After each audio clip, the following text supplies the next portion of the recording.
The Olympics is the greatest sports event in the world which takes place every 4 years. It is virtually the only event in which the entire world participates. The Olympics claim more member countries than the United Nations. Virtually all major countries aim to have the Olympic Games played in their land. Fierce competition among the nations not only takes place between the athletes, but also between member nations who desire to have their nation selected as the host of the upcoming Olympic Games. When we realize this great event, we must come to the conclusion that this is a wonderful coming together of nations in peace, trying to cooperate one with another, playing by rules applicable to all nations. At the Games, political differences are rarely an issue. Communists and capitalists, socialists and dictatorships, monarchies and democracies, no matter what political persuasion, during the Olympic Games and in the process for the preparation, they all become one, united under the auspices of the International Olympic Committee. Besides the commercial ventures that take place before, during, and after the Games, there is one important item, which is religion. They all come together, whether Christians, Catholics, Jews, Mormons, Jehovah's Witnesses, Muslims, Buddhists, Hindus, you name it. They all become one in unison and enjoy the competition between the athletes from the various countries. But what are the Olympic Games really all about? Our associate, James Vesuti, has spent many months investigating, researching, and discovering truth about these much praised Olympic Games that have never been revealed before. Are we dealing with wholesome games contributing to healthy competition among the athletes of the world? Or is there more to it? Could it be that the Olympics are used to promote world unity, world government, and finally the participation in the promotion of the dreaded man, the evil one, the Antichrist?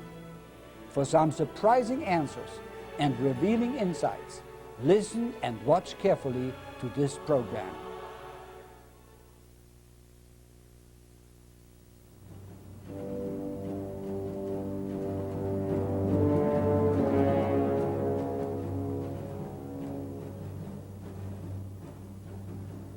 At the ancient Olympics over 2,500 years ago, winning was everything, and defeat was humiliating. There were no team sports, no awards for second or third, no silver or bronze. The fight was often to the death, largely because there was no Greek concept of an afterlife. If glory and immortality were to be had, it was in this world, in the human body. Winners were worshipped as heroes, even gods. Their sweat was sacred, scraped from their body, bottled, and sold as a magical potion. The ancient Greeks revered those who could take punishment and loved the most brutal events that their Olympians could display. They were fascinated by the intensity of sport, the agon, the Greek word from which we get our word agony. For 1,200 years, these bloody spectacles were thought to be the most pleasing to Zeus, the supreme god of Olympus, and so they were staged right in front of his sacrificial altar. In fact, Greek sculptors were so enamored of the nude athletes that they used them as models from which to chisel their gods from marble.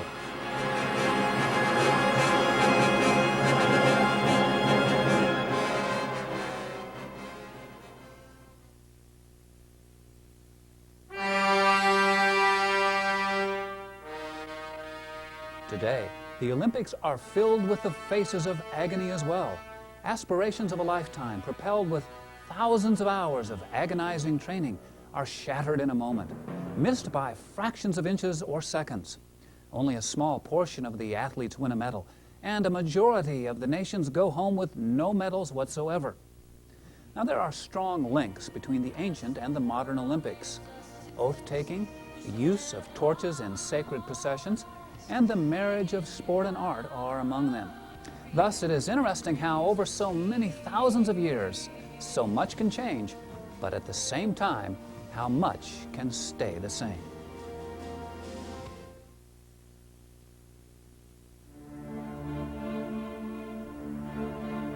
must once again organize Olympic Games.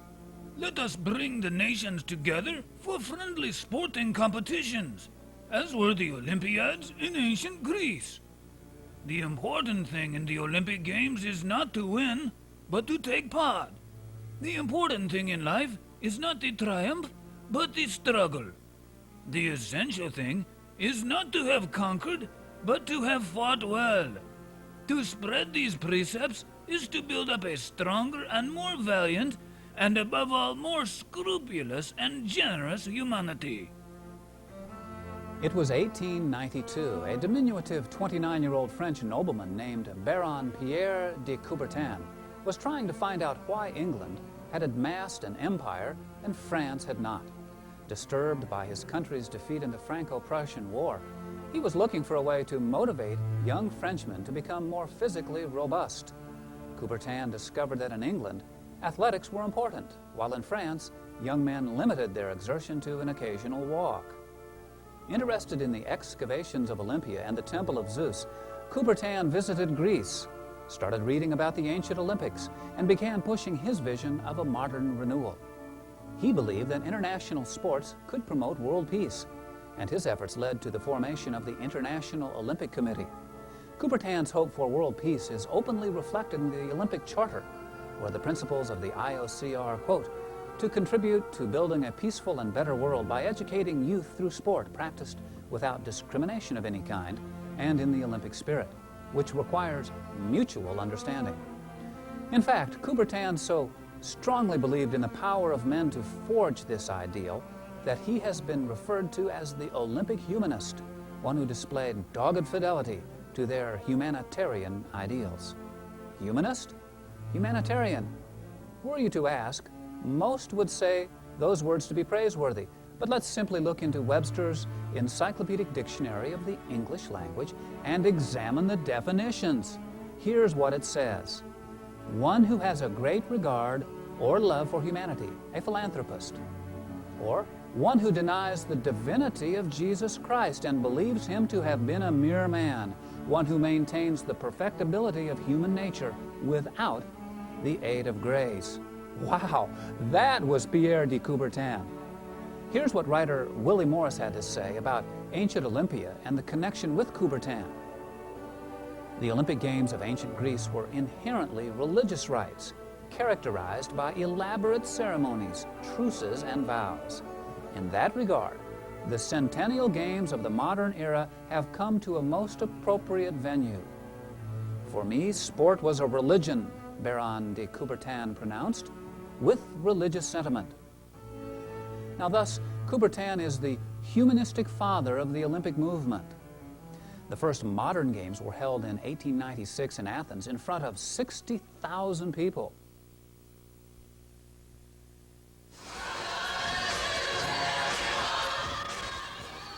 "100 years later, the Olympics are the most spectacular media event in history, and nothing even comes close.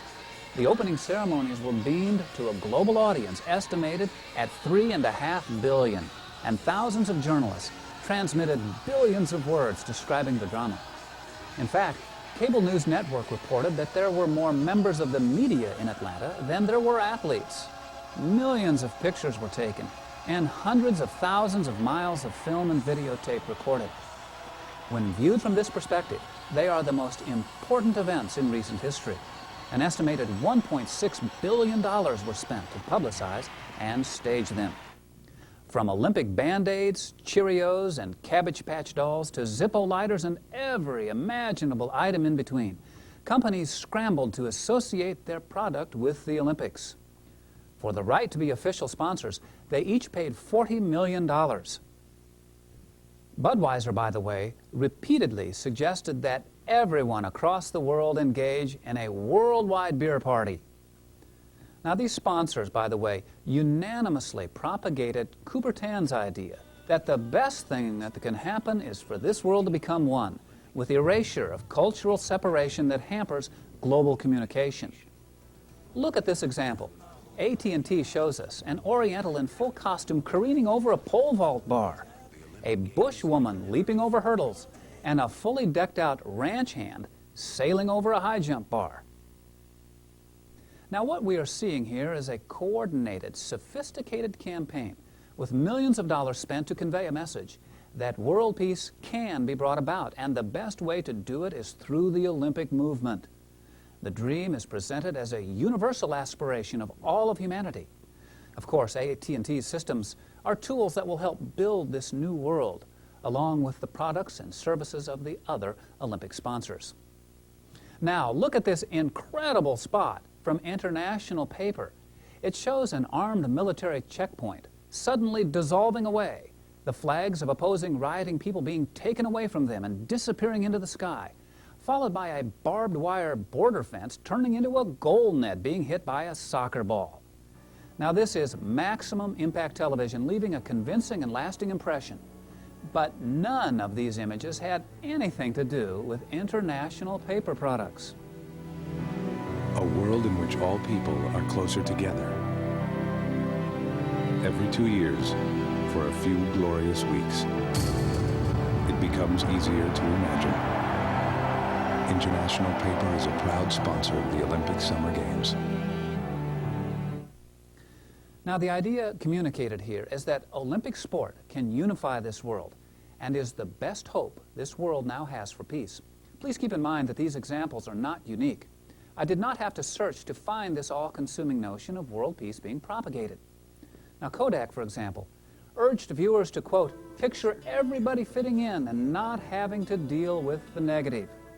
UPS proudly crowed about their holy duty of delivering the Olympic medals, and they told us that their global family was just a little spread out, but they can get your package there tomorrow. And Reebok asked us, quoting here, are you prepared to say, this is my planet? AT&T urged the world to, quote, imagine you can do anything. Then they showed a pole vaulter flying over the bar set as high as a skyscraper. In another spot, they told us to imagine a world without limits. Now, how astonishing. Here are the world's leading multinational corporations, finally getting that coveted audience that numbers in the billions. But are they extolling the virtue of their products and services? Are they trying to win customers with convincing sales pitches? Barely. They're all spending millions to broadcast the message that world peace is possible, but only if this world becomes unified, and they want to help build this new world. Now, these commercials all share a common theme, a theme so finely tuned that it seemed to have been orchestrated outside the individual corporate advertising offices. And finally, a clean start. For weeks, a gigantic media machine churned out Olympic information that emanated across the globe. But for years before that, hundreds of thousands of athletes had made the Olympics the focal point of their entire life. For them, the Games were their single-minded quest for glory that required their total physical, mental, and often spiritual preparation. Athletes frequently mentioned praying that they would run faster, jump higher, or perform better. It was a common sight to see a runner crossing himself in the Roman Catholic tradition, or hear a competitor thanking God for winning. Plenty of kisses were blown toward the fans and toward heaven. Some athletes appeared to be attempting to go into a trance before their performance. Now, meanwhile, the top 100-meter sprinter for the United States openly confessed and was often mentioned by the announcers as saying he felt possessed by a demon when the starting gun sounded.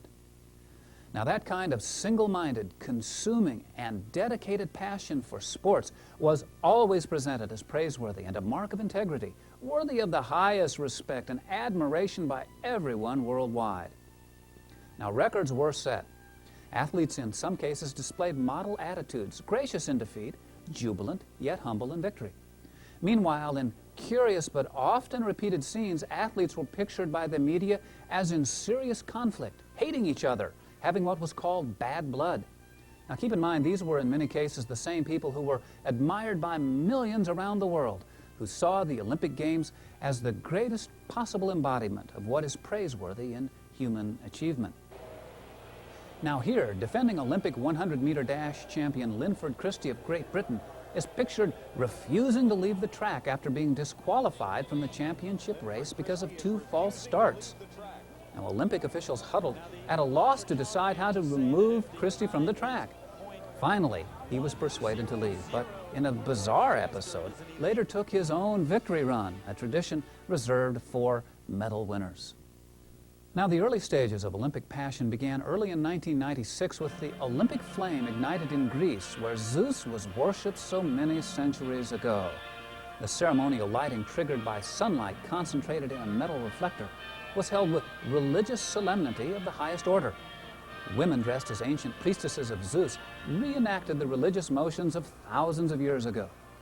The holy sacrificial fire can be traced back to the priests of Zeus, who placed sacrifices on the altar and prepared to set them on fire.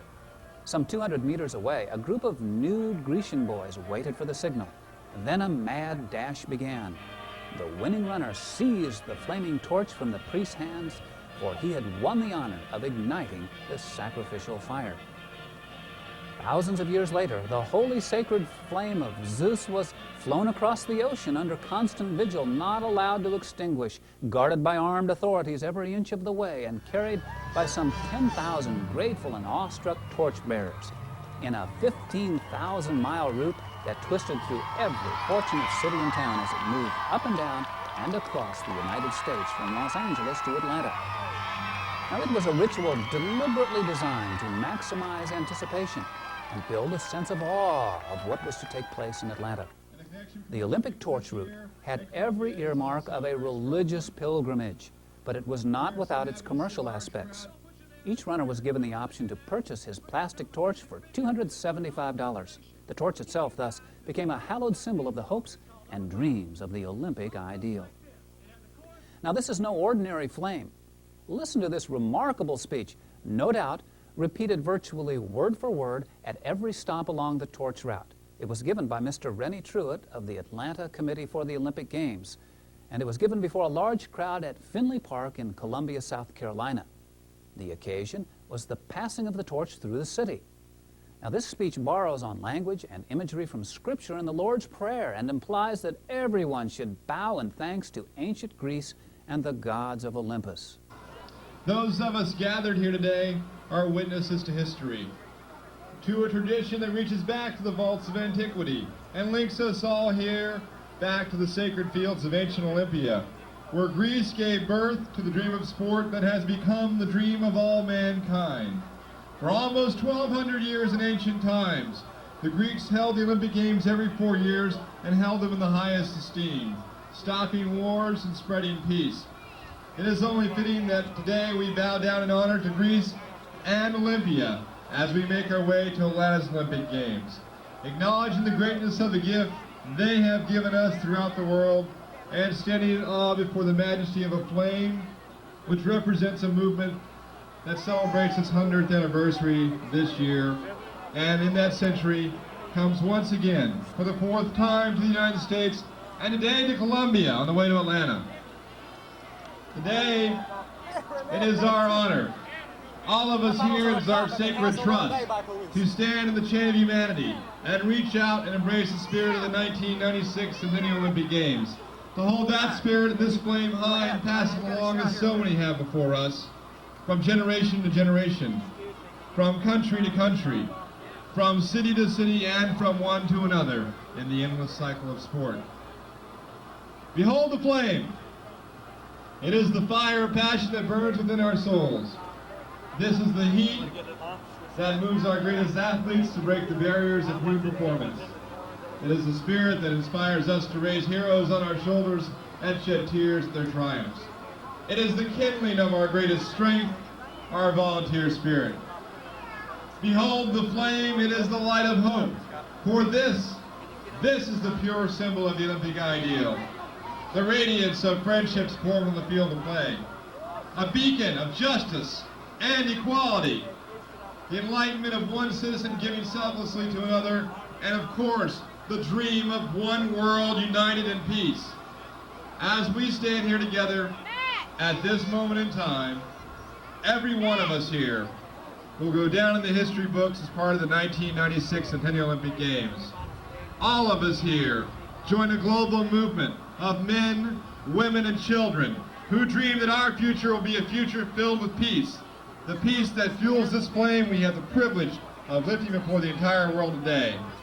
may we always remember the power and the glory of this afternoon, of this very special moment, and the light this flame has brought into our lives.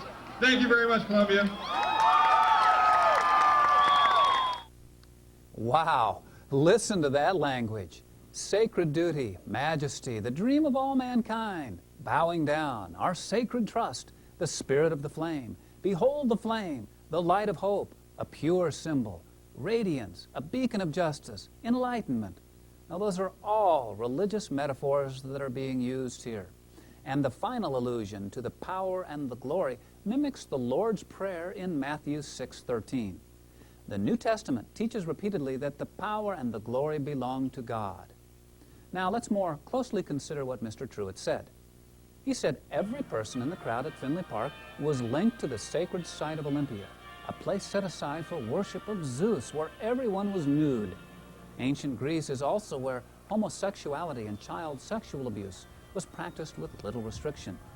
Mr. Truitt insisted that what the Zeus worshippers birthed there at Olympia was now the dream of all mankind. He indirectly implied that every single person should bow down and honor Zeus. He suggested that we thank Greece for giving the world the tradition of Olympia, but that tradition was the worship of Zeus through ceremony and competition among nude athletes who often fought to the death to the cheers of the crowd. Now he suggested that everyone stand in awe at the majesty of the holy fire. Truitt stated again in religious terms that it was our sacred duty to embrace the spirit of the 1996 Olympic Games. But the spirit he is talking about, by his own admission, traces all the way back to the worship of Zeus. He commanded us to behold the flame and said that it represented the passion that burned in our soul. He claimed that the flame was the light of hope, a beacon of justice and equality. But surely Christians know better than that. Christians know that Jesus is the light of hope, not the flame of Zeus. And finally, Mr. Truitt said that holy flame represented the dream of one world united in peace, the same dream shared by Coubertin. Now surely Christians realize the folly of thinking there will be world peace without the return of the Prince of Peace, Jesus Christ. But all of these things went right over the top of the heads of the crowd. Now, by the way, this is nothing new for the Olympic movement, which is marinated in ancient paganism. The 1994 Olympics at Lillehammer, Norway, also included prayers to Zeus, mystic chants, and the emergence of strange creatures out of the snowy hills called Vetas, which suggested the worship of a sacred earth. These throwbacks are merely part of a broad swing worldwide to earth-centered and fertility goddess paganism, as cultures dig up the demon spirits of the past and again begin worshiping them. The Bible said it would be so in the end days. Now, world peace is coming. There's no question about it. But men without any recognition of the Jesus Christ of the Bible will forge their own peace. It will be one they have hammered out using their tools of persuasion so that world political and religious harmony centers around the devotion to one man. And they are progressing toward it right now.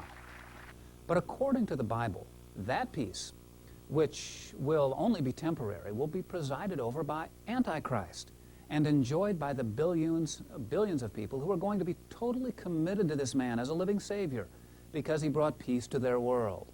He will be the Zeus of the coming new world order. Now, when viewed simply with the carnal mind, the Truitt speech seems laudable. Who would object to world peace, harmony, tolerance, and understanding? But in the light of the immutable truth of the Bible, the Word of God, every phrase of this speech by Mr. Truitt of the Atlanta Committee for the Olympic Games, when viewed purely biblically, embodies rebellion against the God of heaven. The Prince of Peace is never mentioned in the peace the Olympic movement and the nations are in the process of building. Now, point by point, it is a duplication of the efforts of the Tower of Babel builders so many thousands of years ago. I think we would be dishonest not to admit that Olympic organizers intend to convey a message that goes beyond platitudes about sports and athletes agonizing for the gold. This is a movement strongly tinged with New Age religious language and imagery, promoting a religious ideal for a new world that they intend to help build. Now, these organizers show an Olympic-sized smugness about the ability of mankind under Olympic leadership to pull it off. And for example, the International Olympic Committee is headed by a man referred to as His Excellency Juan Antonio Samaranch. That's interesting. His Excellency. That is a term reserved for royalty, for kings, for Caesars, for Roman Catholic popes, for all who imagine themselves to be potentates over other men on planet Earth. Now, is Samaranch the president of a nation, the king of a country, or the leader of a global religion? No, he's not. Samaranch is the lord of the Olympic movement. He is convinced that his leadership and the Olympic movement will continue to be the strongest influence to make world peace and unity happen. Now, I spoke with a number of people following Mr. Truett's address in Colombia. Now, all of them, without exception, actually believed that the Olympics were an effective tool to build world peace. Let me ask you this. From the platform, the causes, the goals, the desires of world peace were often mentioned as central in the Olympic movement. Do you think that this is achievable? How do you feel about it? Well, there's only one way that you can move towards world peace, and that's understanding and communications. And when you put aside personal agendas and compete in sports, you open up those doors of communication. So is it the only way? No, but it's probably it's an important part of the process.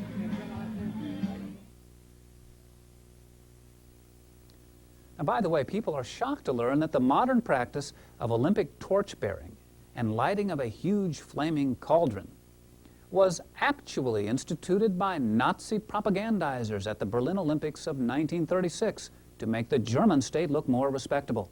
Even ABC News admitted that they had the wrong impression. Look at this amazing and telling network news report.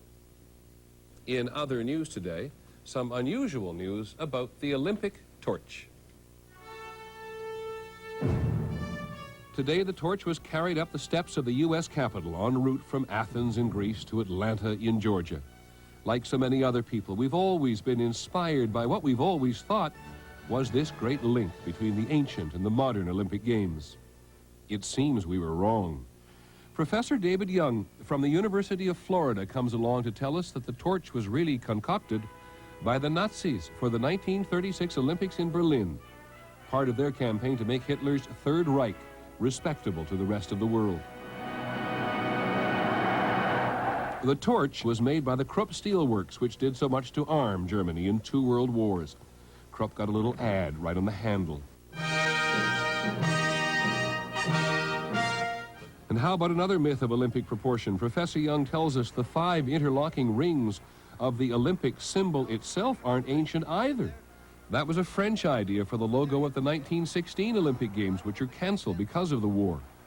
You can bet the Nazis liked that one. In 1936, the great German filmmaker Leni Riefenstahl exploited the rings for her Nazi propaganda film Olympia. She had rings carved in stone at Delphi in Greece, and years later, 2 American authors mistook a movie prop for an ancient relic. Professor Young says all of this doesn't really matter very much. They are still wonderful traditions. And we agree. But history's history. Berlin was chosen as host to the 1936 Olympics before Hitler came to power, but his election lit a fire of debate. Olympic officials believed Nazi promises not to discriminate against Jewish athletes, which were not kept, and allowed the games to go on. Propaganda Minister Goebbels oversaw $30 million worth of spending to spectacularize the Berlin Games. But their Nazi theories of racial superiority took a beating from American black Jesse Owens, who sprinted to 4 gold medals. Hitler, who congratulated other winning athletes, would not speak to Owens. In an apparent fit of rage, Hitler ordered most of the Berlin memorabilia destroyed, presumably because of Owens' victories. And officials at the Smithsonian have only 5 artifacts from the Berlin Olympics. How ironic, and what a confirmation of the blindness of the Olympic dream of world peace. Listen to the words of writer Willie Morris. 3 years after the doves of peace were released at the 36 Berlin Games, mankind would be enveloped in nearly terminal destruction. We hope every athlete will feel the power of the dream. Ladies and gentlemen, Miss Celine Dion.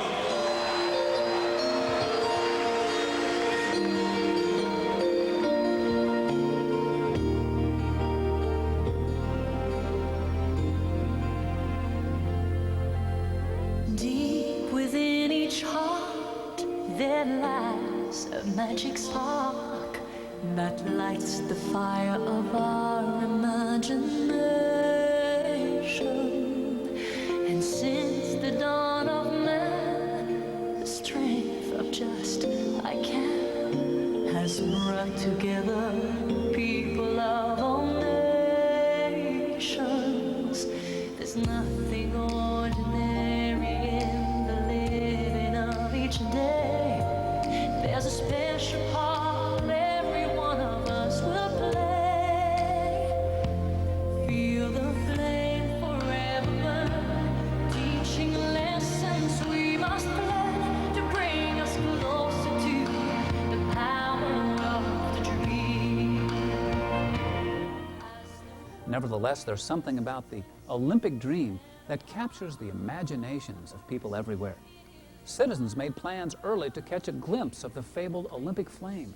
In Chicago, an estimated 500,000 cheering spectators lined the route. With few exceptions, torchbearers had to pass rigid tests of humanitarian sacrifice to others before they were allowed to carry the hallowed torch. Persons often spoke in ethereal language as they described the flame's effect upon their emotions. Here's how New York Times writer Dirk Johnson described a scene which surely must have been repeated hundreds of times along the route.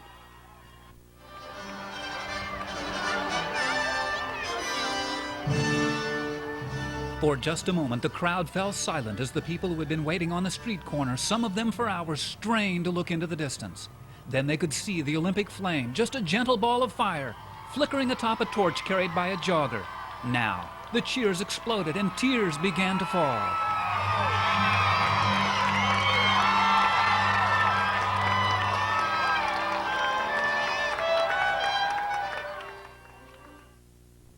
Universally, people spoke in spiritual terms of the hope that the Olympic flame burned into their consciousness. Even Hillary Rodham Clinton got into the act. The flame which we see today represents a symbol of unity of all peoples. The burning torch held high is a universal symbol of light and triumph, and has such global appeal that even politicians are doing everything in their power to be associated with it. For example, according to nationally syndicated columnist William Safire, President Clinton's re-election advisors made the Olympics the centerpiece of the president's vitally important image campaign heading toward the November election. He was programmed to be there early and pictured as in touch with America and the Olympic ideals. Writes Safire, quote, "Never in the history of the modern Olympiad has a head of state made such political capital out of a sporting event. Clinton is wrapping himself in the rings," says an Olympic official. Clinton sent his wife and daughter to be photographed at the lighting of the Zeus flame in Greece, and also pledged to attend the Paralympics for the handicapped. His appearances were to be infused with the heroic stories of the athletes, and he was to baptize himself in the saturation coverage, worth tens of millions of dollars in campaign image making. It was a powerful image capstone for the Clinton campaign.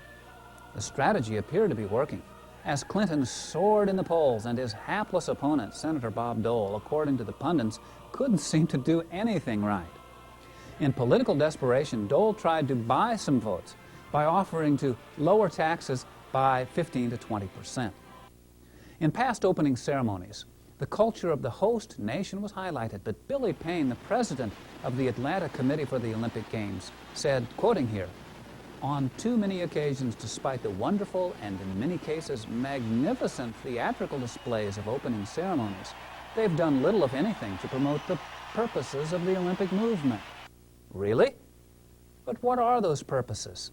Obviously, it has much more to do with a universal desire for world peace and harmony than simply with people trying to defeat one another in the quest for medals. For 100 years, others have seen these special moments of magnificence, and for a fleeting moment in time have seen in its symbolism the possibility of a more peaceful and tolerant world. Others have experienced the compelling power of a world temporarily united in a celebration of all that we share in common. But inevitably, as we have returned home after the Olympic flame has been extinguished, so too have our concept of what is possible in this world been forgotten. Look again into the faces of these athletes. Promise them that you will never forget what you feel and see tonight. Convince them that the magical unifying moments of these games will live in our hearts forever. For it is the friendship and the love that we experience here tonight that the world must embrace as the new foundation of hope that we must carry into the next century of the Olympic movement. Only then will it be possible to extend the power of these games beyond the competition fields, to create a world unified in peace as we are truly unified here tonight. Look into their faces and you will see the possibilities. For if we believe, there is nothing we cannot achieve, and if we dream, all things are possible. Thank you.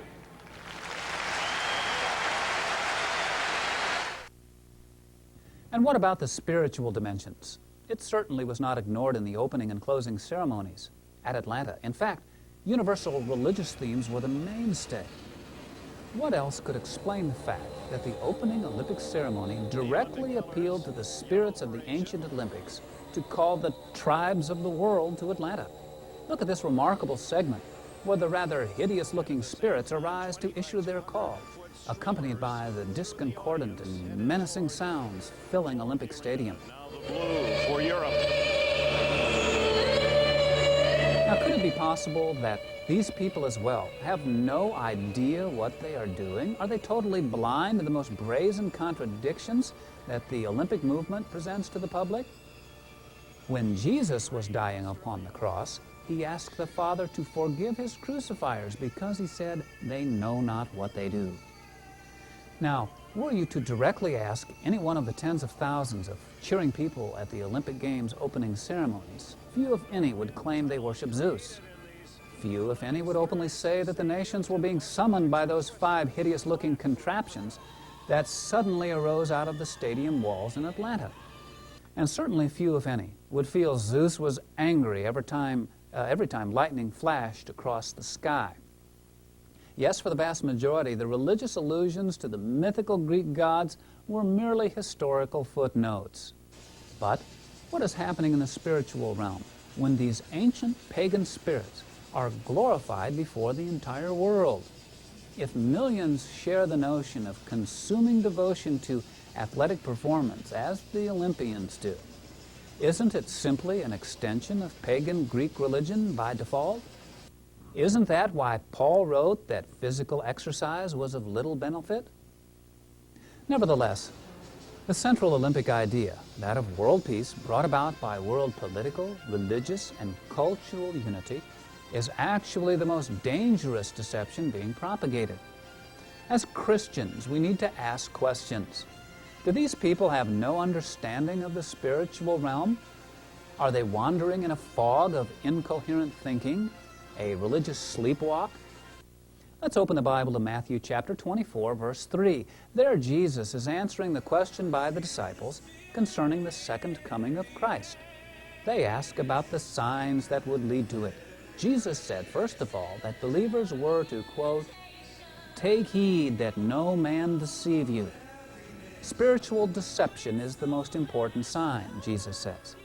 Many would come in his name, he said, claiming the title of Messiah, and many would fall for it. Now, for just a moment, imagine Elijah on top of Mount Carmel when he mocked, ridiculed, and humiliated the prophets of Baal. To win the approval of the Olympic movement, he would have had to agree not to criticize them and not claim that his was the only true God. Or picture the Apostle Paul. He found himself in the center of Greco-Roman idolatry in Athens. Acts 17:6 records his shock at seeing the entire city worshiping statues and images of the Greek and Roman gods. Did he hush up in a politically correct manner, accepting and tolerating the idolatry? Hardly. Here's what he said. Ye men of Athens, I perceive that in all things ye are too superstitious. For as I passed by and beheld your devotions, I found an altar with the inscription, To the unknown God. Whom therefore ye ignorantly worship, him declare I unto you. And look what Paul did as he stood there in the hotbed of idolatry. He told them God commanded all men everywhere to repent, and that God had appointed a day of judgment presided over by Jesus. What was the response? Some of them mocked him, but others wanted to hear more later. Now, had Paul admonished the world's pagan athletes, media reps, and spectators in Atlanta to repent because they faced certain judgment, he would have been ignored by Olympic officials, media, and most of the athletes and spectators as a hate-filled bigot, the problem instead of the solution. And so we have entered into a period of time where the truth has literally been turned upside down. God's offer of salvation and command to repent is viewed at best as religious bigotry, at worst as intolerable hate. In the final analysis, the Bible teaches that the crucial battles are fought in the mind and heart over what is truth and what is not. We are commanded to confront pagan religion, not with knives, guns, and bombs, but with God's Word. Here's how Paul put it. Preach the Word. Be instant in season, out of season. Reprove, rebuke, exhort with all long-suffering and doctrine. That is why it is critical for Christians to understand why the Olympic party line, that of enforced unity and harmony of all the world's religions, is part and parcel of the great deception that the Bible says will sweep across this world. Though the ancient gods of Olympus were center stage for the Olympic opening ceremony, with a replica of the Temple of Zeus actually erected on the stadium floor, there were numerous other supernatural spirits and religious traditions displayed. The sacrificial flame of Zeus was lit by a committed Muslim evangelist, Muhammad Ali. He was the final torchbearer of the holy flame of Zeus. In perhaps the most ironic and ludicrous contradiction of all, Baptist-looking religious choirs dressed in Olympic robes burst into the Hallelujah chorus and Beethoven's Ode to Joy. It was an absurd religious potluck, a multi-course Olympic meal. And as if not to be outdone by all of the spiritualizing at the Olympics, in order to promote life insurance, John Hancock came up with their own incredible version of the classic hymn, Amazing Grace. Amazing grace, how sweet the sound that saved a wretch like me. How precious did that grace appear, the hour I first believed.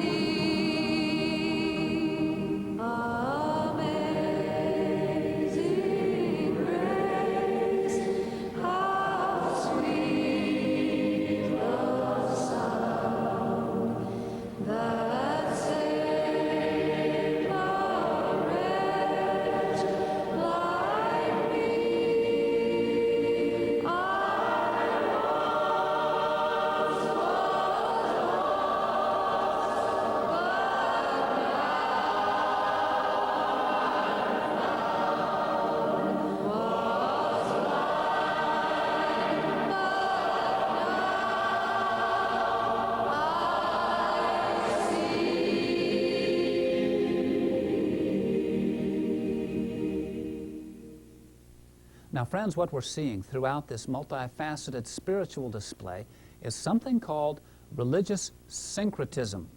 It is an unholy stew pot of widely conflicting religions. Now, Olympic officials are more than happy to welcome any religion, but only as long as it keeps its distinctions quiet and follows the official Olympic party line. To openly criticize another religion is Olympic intolerance, and it, by the way, is not tolerated. Now, that's how it was in the New Testament era Roman Empire. All religions were tolerated, but all under the umbrella of the Roman Caesar, who was awarded the status of a god. But the Roman Caesar in this instance is the Olympic movement. Since bona fide biblical Christianity is by definition intolerant of pagan religions, it is automatically rejected by the purveyors of this new religious movement, the Olympic movement, which is striving to unify this world in peace. Now, I can assure you, they are not going to allow Bible-thumping fundamentalists to detour their plans. What this crowd at Olympic Stadium represented was a profile of the world's public. Many profess their individual faiths, but only have a cigarette paper thin knowledge of that faith and don't want to be bothered with the chords of religious doctrine. They are 98% secular in religious knowledge and practice. They are also largely accepting of other religions, feeling that there are numerous pathways to God. They would not dream of criticizing another religious doctrine, even if they felt it was false. Now, have these masses of people, many of whom attend Christian churches, been blinded? Do they have no concept of grieving the Holy Spirit by paying hundreds of dollars to attend a ceremony, paying tribute to the pagan gods of Olympus and all manner of other earth-centered pagan religions? Is it spiritual blindness that allows these people to actually believe that the Olympic movement will bring about world peace? Another powerful emotional coup d'etat came when the Olympic organizers drew on Martin Luther King's "I Have a Dream" speech, another opportunity to pound home their belief in world peace through world religious and political harmony by way of tolerance of everyone and everything. Olympic officials deliberately routed their torch past King's tomb, hoping to get a religious drafting effect to sling the holy flame of Zeus into Olympic Stadium as the opening ceremony came to a global emotional climax.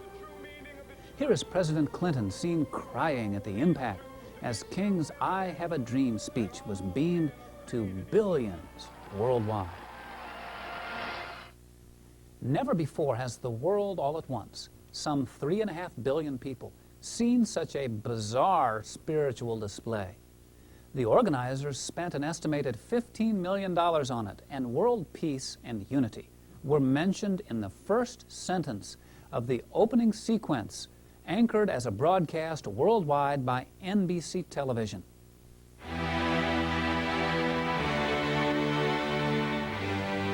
A century ago, a 29-year-old Frenchman gave voice to a fragile, ambitious idea, powerful enough to unite the world. His name, Pierre de Coubertin. His idea, to restore the Olympics after an absence of 1,500 years. Now, every celebration of the modern Olympic Games, from the very beginning, is designed to be a lodestar of hope for the people of the world. Indeed, it is a spectacle like no other, one that is unexplainable solely in words. But what about the ancient games nearly 2,800 years ago? Who were the 12 original Olympians? They weren't athletes, not at all. They were 12 mythical Greek gods and goddesses who were believed to live in the clouds high on Mount Olympus, though some ancient Greeks thought it could not be found on Earth. How ironic that these 12 are the same in number as the 12 tribes of Israel and the 12 founding primary members of the European Union. That European flag will, according to officials, always consist of 12 stars in a circle on blue. Since the Atlanta Committee for the Olympic Games has officially implied that all Americans around the country bow down in worship to the gods of Olympus, that's why we're introducing the 12 original Olympians to you now, so that you can determine whether these characters are worthy of your worship. In ancient Greece, people began telling stories to explain the mysteries of life. Over time, the stories, or myths, grew rich and imaginative. The storytellers wove in their customs, beliefs, and theories about life, death, and the wonders of nature. The myths were about gods and goddesses, monsters, heroes, and mysterious beauties. People actually believed the myths were true, so they worshiped the gods, who they believed helped and guided them, and built temples to honor them. This developed over time into a religious culture. The gods and goddesses looked and acted human. They laughed, loved, quarreled, and fought, but they were immortal. They lived forever because a fluid called ichor, not blood, flowed through their veins. The mightiest of the gods and goddesses lived in a golden palace on Olympus. They feasted on ambrosia and nectar, the food and drink of the gods, and whenever they wished they could change shape and speed down to earth to mingle with the mortals. The Olympians earned their thrones on Olympus by fighting and winning a fierce battle against the Titans.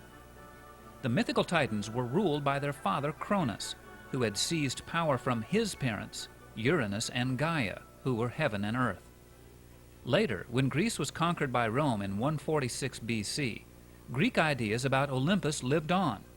But the less imaginative Romans simply gave the Greek gods and goddesses Roman names and worshipped them as their own. The Greek father god Zeus was everywhere, changing form as easily as he changed the weather. He moved sun and moon and put constellations up. He protected everyone. In anger, he hurled thunderbolts. Zeus first married Metis, but he made Hera his queen. Zeus and Hera bickered constantly, for Zeus had many other women and had many children, and Hera was jealous of them all. Hera was beautiful and headstrong. Myth has it that her wedding with Zeus was so happy it lasted over 300 years. But things changed. She had little luck in managing Zeus, plotting to destroy him or to punish his women. Hera, nevertheless, was worshipped by women everywhere as the protector of marriage. Poseidon, god of the seas, was the second most powerful. He was nearly as promiscuous as Zeus. Always restless, he dried up lakes and rivers and sent tidal waves against those who made him angry. But when he rode over the seas in his golden chariot, the waters became calm. Cronus' third son, Hades, ruled over the world of the dead, the underworld. He wore a magic helmet that made him invisible, and no one who entered the underworld was ever allowed to leave. The one exception was Persephone, whom Hades abducted from Earth with Zeus' permission and made his queen. Persephone's mother, Demeter, searched endlessly for her.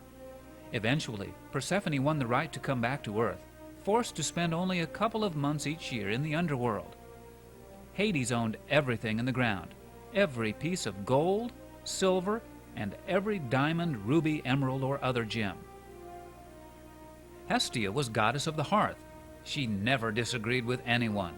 She protected the home, but never married. Everyone prayed to her, and every fire in every hearth was Hestia's. Ancient Greeks carried live coals from an old city to a newly built city in her honor. Ares, however, was the opposite. He was a god even a mother would hate. He was a cruel, ill-tempered coward who loved killing. The bloodier the war, the better. He was a bad loser and stirred up trouble wherever he went. Hephaestus was the hard-working god of the forge, but homely. He was so weak, Queen Hera took one look and kicked him out of Olympus. He was rescued by the sea goddess Thetis and her sisters. 9 years later, Hera saw Thetis wearing a beautiful brooch and demanded to know who had made it. When Hera heard it was Hephaestus, she called him back and created an even bigger workshop for him. He was unhappily married to Aphrodite, whom he worshipped, but who often committed adultery.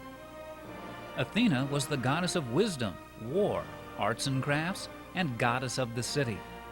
Athens was named after her. She had a most unusual birth.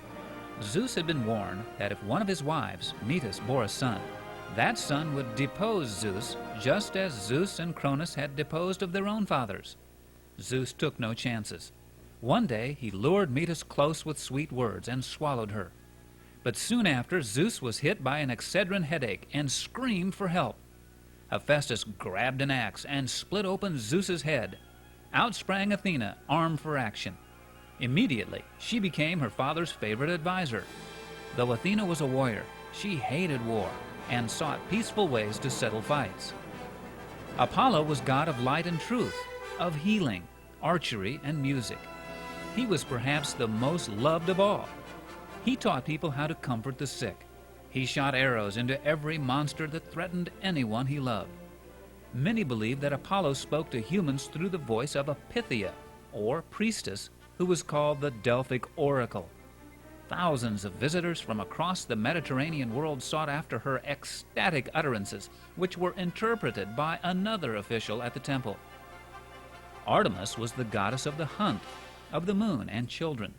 She was the twin sister of Apollo. Armed with a silver bow and arrows, she chased stags and other animals. Yet, as goddess of the hunt, she protected young animals and children. Like Apollo, Artemis was connected to the moon as a symbol of purity. And like Athena and Hestia, Artemis never married. Aphrodite was the goddess of love and beauty. She supposedly rose out of the sea on a cushion of foam. She was so beautiful. Love bloomed around her, and sometimes jealousy. Despite Hera's protests, Zeus gave Aphrodite a throne on Olympus and made her Hephaestus' wife. Aphrodite wore a magic girdle that made love flare up. Every goddess tried to beg, borrow, or steal that belt, but none succeeded. Aphrodite's love spell was so great that even wild lions and tigers were tamed in her presence. Hermes was the god of motion, sleep, and dreams, of commerce and travelers. He was Zeus's messenger and wore a winged golden helmet, sometimes silver, to protect himself from bad weather. His golden winged sandals gave him speed, and he carried a magic golden wand, a gift from Apollo, to guide him. He delivered the dead to Hades' underworld. Hermes invented fire, written music, boxing, and the lyre, which was his gift to Apollo.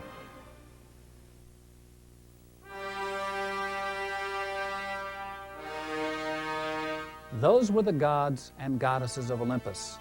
There, the Greeks erected idols and built magnificent temples in a grove dedicated to their supreme god, Zeus. Inside the greatest shrine was a 42-foot-tall ivory and gold statue of Zeus, created by the sculptor Phidias. It was considered one of the 7 wonders of the world. Today, only a few columns and slabs remain of the original site, but a nearby museum includes a gallery of statues that portray statesmen, generals, and gods, forever frozen in marble, forever in tribute to the gods of Olympus. The winners of the Olympic competition were crowned with wreaths from a sacred olive tree that grew behind the temple of Zeus.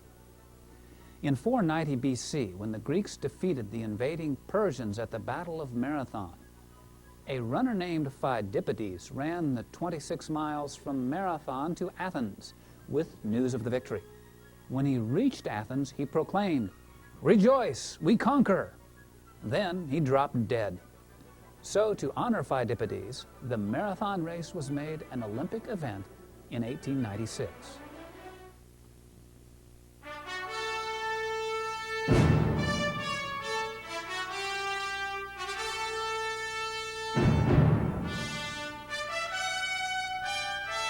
We all know how pervasive a force music is to mold emotions and influence thinking. And that was the intent of the organizers of these games. They commissioned no one less than John Williams, the legendary composer who scored the Indiana Jones films, the one who inspired the idea of a unified global humanity in the Superman series, and amplified the notion that there was indeed a likelihood of a close encounter of the third kind. It was no one less than Williams who was called upon to create the music that would unify the world around the Olympic flame and the athletes. The official CD recording is titled "Summon the Heroes." Here's what the sleeve says about Williams as we listen to cut 1, the title theme. Time and again, Williams speaks of the mythological inspiration the Olympics have brought him. Williams and his fellow composers have succeeded in capturing the idea that the very existence of these Olympics is so ennobling that for a brief time at least, we care not who wins and who loses. Every player who marches out onto the field during the opening ceremonies, regardless of his or her event or country of origin, is taking up the challenge of humanity and the struggle to face the limitations and frailties of humankind. And in each player resonates the music that transcends all barriers of differentiation. Listen to the religious sound of cut 2 by Karl Orff. It appeals to Fortuna, the Roman goddess of fortune. The medieval Latin text reads, "O Fortuna, variable as the moon, always dost thou wax and wane." Now, many of you will recognize cut 3, Bugler's Dream by Leo Arnaud. It was introduced at the Winter Games in Grenoble, France. It is followed by Williams' Olympic fanfare and theme written for the 1984 Olympics in Los Angeles. You're now listening to perhaps the most stunning and telling cut on this CD. Cut 4 is by Greek composer Mikis Theodorakis. Now, it was commissioned by the International Olympic Committee for the 1992 Games in Barcelona. It employs a choir lifting their praise to Zeus, who is entreated to bestow glory, greatness, and beauty upon the victors. The Games were officially committed to Zeus.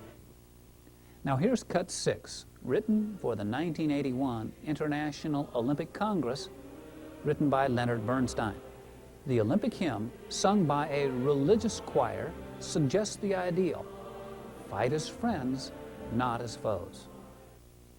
Cut 7, the theme of the 1980 Olympic Games in Moscow, is Festive Overture, Opus 96, by Russian composer Dmitry Shostakovich.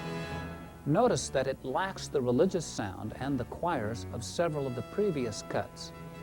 World political tension was perhaps nearing a peak in 1980 when the U.S. and other Western nations boycotted the Games because of the Soviet invasion of Afghanistan. Here's another very telling piece about the spirit of the Olympics. Cut 8 is by Vangelis, arranged by Randall Allen Bass, and is titled Conquest of Paradise. Yet the Bible speaks very clearly about the attempt to conquer paradise. It was by Lucifer, Satan. Let's read Isaiah chapter 14, verses 13 through 15. For thou hast said in thine heart, I will ascend into heaven. I will exalt my throne above the stars of God. I will sit also upon the mount of congregation in the sides of the north. I will ascend above the heights of the clouds. I will be like the Most High. Yet thou shalt be brought down to hell, to the sides of the pit. Now, curiously, this piece is accompanied by something the CD sleeve calls invented language. It reads, In norin derete, in norina ora, ira min derito. Now, cut 9 harkens back to thousands of years ago when charioteers would thunder around an oval track with tight turns, accompanied by the roar of the crowd, with thumbs up or thumbs down by the Emperor God.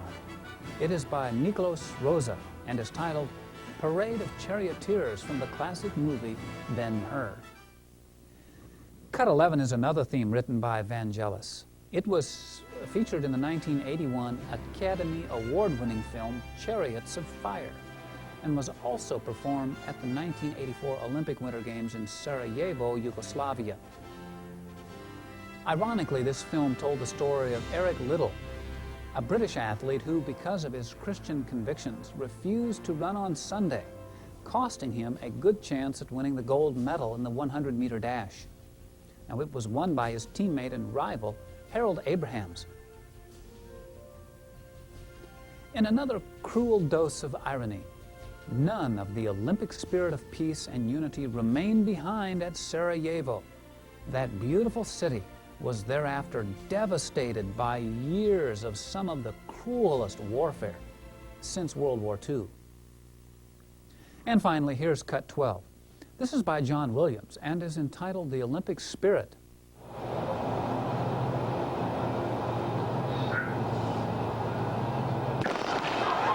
And finally a clean start. Mitchell is away with Bold in there. And Frank Fredericks is turning on. Here's Bowling. Oh, Bowling is gone. He's gone. Bowling out.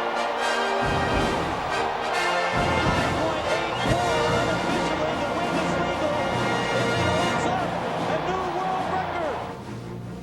In our broadcast from Barcelona, music set the tone for all that followed. I consistently got the same emotional charge from the melding of the Arnaud-Williams fanfares right up to the final broadcast. This music invested our coverage with the sound of majesty and dignity. It produced a sense of anticipation, and it commanded a sense of high purpose. Simply put, this was Goosebumps music. These cuts of heraldic music have been an effective means of making emotional contact with the Olympic viewer.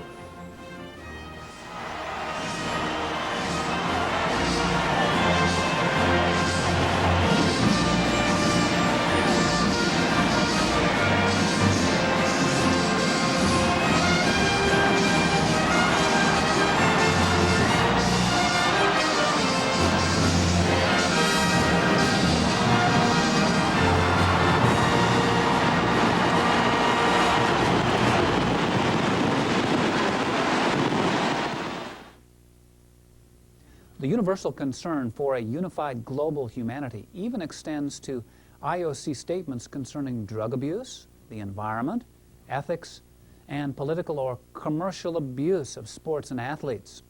The IOC has more or less declared dozens of conceivable political issues as candidates for Olympic Committee intervention.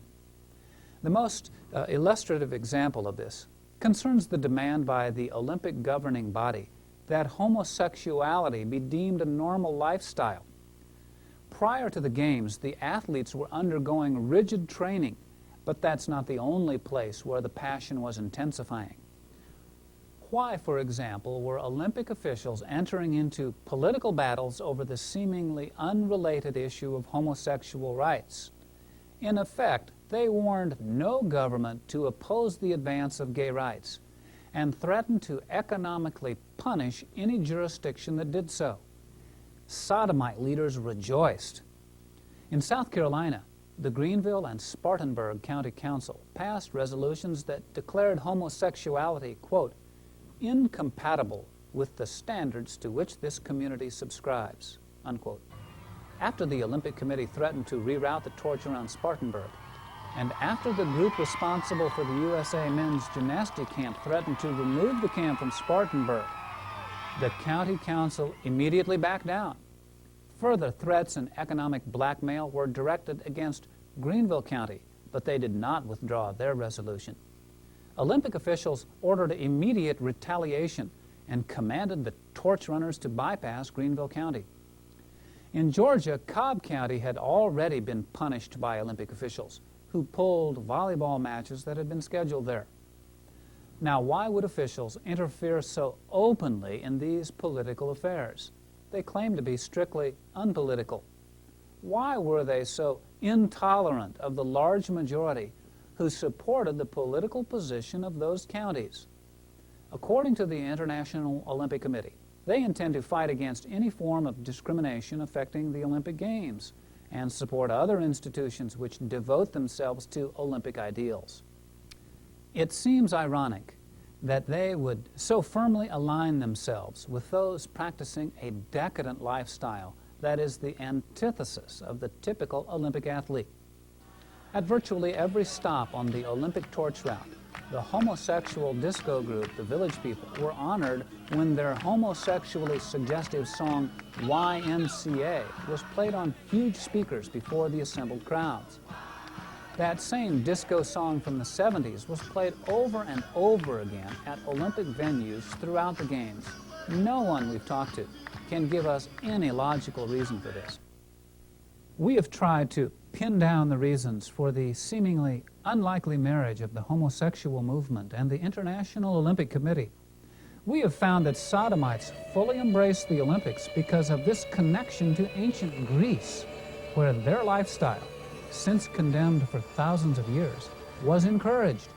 They are hoping for a decisive breakthrough in their quest by using ancient Greece and the Olympics as a battering ram to flatten medical, political, and religious opposition. Now, thus the Olympic movement proving itself to be an absurd confusion of conflicting notions and superficial reasoning, nevertheless successfully blends together many different nations, ideologies, and religions, and conducts its business under a supposed banner of peace, diversity, understanding, and tolerance. Now, under that broad banner, the Olympic ideals are almost universally accepted worldwide. In fact, in the ancient world during the Olympics, a universal truce was declared. During this truce of Zeus, legal battles and armed conflict were suspended while the sacred holy games were in progress. That was the overwhelming power of the Olympics. Now, there was even a UN declaration for the nations to do the same. I solemnly appeal to all states to observe the Olympic truce and to strive toward building lasting peace. Furthermore, the International Olympic Committee and the United Nations unveiled joint projects to deal with the estimated 1.3 billion people who live below the poverty line. The officials said it was important to link the IOC and the UN in the battle because those two organizations have probably the widest reach in the world. The IOC has 197 member nations, 12 more than the UN. Now, after the Romans conquered the Greeks in the 2nd century BC, eventually, political and religious disputes led to the complete banning of the Olympics approximately 500 years later. Though the date is now contested, scholars had believed they came to an end in AD 393 when Roman Emperor Theodosius the Great declared the Olympics were a non-Christian pagan celebration. So, Theodosius decided there would be no more tribute to a god of the rival Greeks, and he closed the shrines. About 30 years later, his successor finished the job by burning them. Thus, the proposition that the Olympics were viewed as a pagan celebration can be traced back over 1,600 years. Now, this was turned upside down in the opening ceremony of the Games. The lights were darkened, and the announcers told us that the darkness represented the 1,500 years that the Olympics were not conducted. 1,500 years when the ancient games were forgotten. The buzzword now among religious, even Christian leaders, is ecumenism. Every religious belief is given respect, even encouraged on the home turf in the house of worship of another religion. For the Olympics, here's how it was put in an article by Lillian Lee Kim of the Atlanta Journal-Constitution. The Georgia Tech Catholic Center and Baptist Student Center will become ecumenical houses of worship hosting various religions. While Muslims perform their daily prayers on the Catholic Center's first floor, Catholics can receive Mass upstairs. Buddhists and Hindus will have their own prayer rooms in the Baptist Center, where a large worship area has been reserved for Jewish services on Friday nights and Protestant services on Sundays. Now, are you realizing the religious truth is a moving target? Few religious leaders, especially Christian ones, have the courage to go against the Olympic grain and muster the assertion that theirs is the only truth. We have shown you how the Olympic Games are much more than just an athletic competition. We have shown how the push for world peace and unity under the spirit of tolerance and acceptance of everyone, with religious distinctives downplayed, are the guiding principles of the International Olympic Committee. We have shown how the gay and lesbian movement has seen the rare opportunity through the Olympics where they have found sympathetic fellow travelers, and how they intend to exploit it for political purposes and force societal recognition of homosexuality. And finally, we believe that we have shown that the Bible has clearly predicted that peace and unity are going to come about, but under the eventual leadership of Antichrist. It will come about with plenty of help from the utopian dream catalyzed by the Olympians. Let me show you an example. At closing ceremonies, hundreds of children sang the anthem of the Olympic movement entitled "The Power of the Dream." They sang, quote, "The world unites in hope and peace. Pray that it will always be. It is the power of the dream that brings us peace." But what is the dream? For the vast majority, it certainly is not the return of Jesus Christ they are dreaming about. They are not waiting for the Prince of Peace. The dream is Coubertin's humanitarian New World Order. It is one easy to sing about, when only a few phrases need to be sung over and over, but it is impossible to precisely describe it. It is a movement with plenty of charitable slogans, but few specifics. And so the people of the world can pursue this dream on their own terms. They can be atheists, Hindus, Buddhists, or worshippers of the moon god, Allah. It doesn't matter, so long as Coubertin's Olympic humanism is at the center. The certainty that lofty-sounding humanistic deceptions can be passed off as truth, and indeed as the most noble of human aspirations, has been greatly magnified by this most recent Olympic Games. The fact that this new world, united in peace and safe from terrorism, could require a world army with a soldier on every city street corner is never mentioned. The fact that this security would require airtight electronic surveillance is not even considered. Yet the masses are going to gladly welcome this New World Order. They will rejoice at its establishment. Yes, peace is coming. It is the man-made peace forged by the brazen confidence of the Olympians and their multiculturally sensitive and tolerant followers that will be a powerful boost to the revelation of the Antichrist and the great tribulation that will follow it. Apocalyptic global conflict is coming. These are certainties, but they are sobering realities for us as Christians, ones that should motivate us to continue with our task of sharing the gospel of Jesus Christ around the world. Thank you for watching. You'll first see in the northeast corner of the stadium the Olympic spirits that'll call the tribes of the world to Atlanta.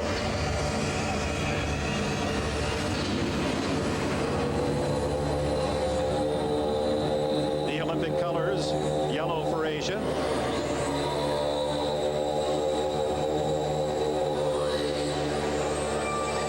and at the same time 20 by 200 foot streamers through the audience headed toward the floor of the arena. Now the blue for Europe.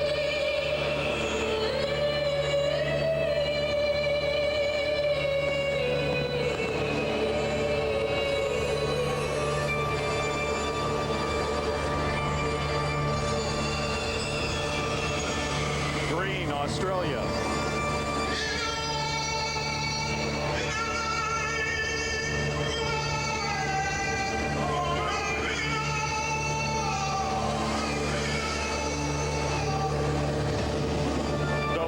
Tunnels created in these Olympic spirits, the same used in the motion picture Twister. Black for Africa.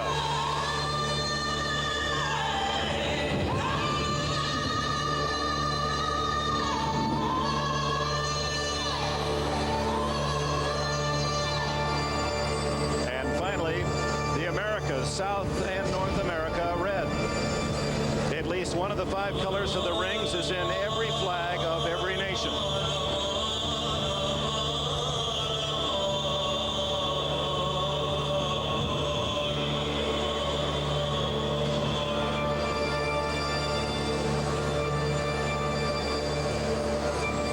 So the Olympic spirit has called the nations of the world with vocal call